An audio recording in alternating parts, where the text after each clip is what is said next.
watu wa hapa Uriri na watu wa Migori. Kuna mambo mengi ambayo tumepanga kama serikali. Kwanza tulikubaliana wakati wa uchaguzi, tulikuwa na changamoto kubwa ya mambo ya elimu. CBC ilikuwa na shida. Watu walikuwa hawajui JSS itaendelea namna gani. Tulikuwa na matatizo ya upungufu wa walimu. Ndio sababu kama serikali, hatua yetu ya kwanza nikaweka jopo ambayo ilitengeneza mambo ya elimu. Sasa matatizo yote tulikuwa nayo ya CBC tumeyatatua. Sasa tuko na mpango na taratibu ya sawasawa inaendeshwa na Mheshimiwa Ezekiel Machogu ambaye ni waziri wetu wa elimu. Na ndio ni sababu hiyo hapa Migori from January, kutoka Januari mpaka saa hizi hapa Migori tumeajiri walimu 1368. For the first time in 1 year in the history of Kenya, that number of teachers have never been hired by any administration. Na ni kwa sababu tunaamini ya kwamba elimu ndio inatupatia usawa. Elimu ndio inafanya mtoto wa tajiri awe sawa na mtoto wa maskini.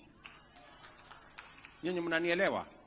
Na ndio sababu mwaka huu tumepitisha the biggest budget on matters education, because education is the one that equalizes the fortunes of all our children irrespective of their financial background of their parents or financial backgrounds of their communities. Sisi wote tunatembea pamoja.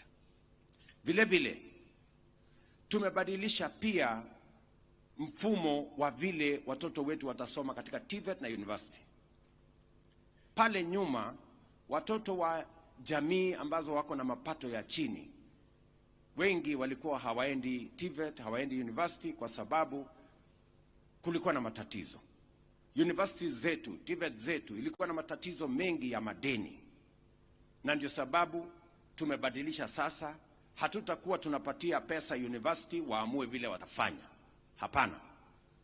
Tumebadilisha sasa, tutakuwa tuna identify kila mwanafunzi tunampatia basari. Ndio aende asome tukijua huyu mwanafunzi atasoma na atamaliza shule. Tunaelewana jameni? Na katika hiyo mfumo tumesema wale watoto wa kutoka jamii za mapato ya chini tunawapatia 100% scholarship. Lakini watoto wa William Ruto na huyu Ochilo yako na huyu Makinyamita, kwa sababu tuko na mshahara, watapatiwa 70%, hiyo ingine sisi tulipe kwa sababu tuko na mshahara. Iko makosa huyu gavana angelipa pesa ya mtoto yake kusoma? Si yako na mshahara na pesa? Na mimi nikilipa iko makosa? Sasa hiyo ndio story. Sijui kama tunaelewana. Tuko pamoja? Vile vile, na ndio nilikuwa nataka niseme, ndio tuelewane vile tunaendelea pamoja. Kwa sababu kuna watu wengine wanalalamikia ati mbona serikali imesema kuna watoto wataenda university na watalipa sehemu kidogo. Na nimesema yes, kama wewe uko na mapato ya juu, iko haja gani sisi kurundika madeni kwa university, na hiyo madeni inaharibu university, inaharibu masomo yetu, na sisi wengine tuko na uwezo wa kulipa.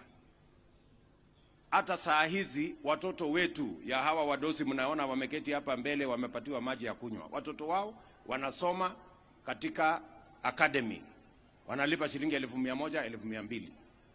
Kama mtu anaweza kulipa 1,200 mtoto akiwa secondary school, akiambiwa alipe 30,000 mtoto aende university, iko makosa?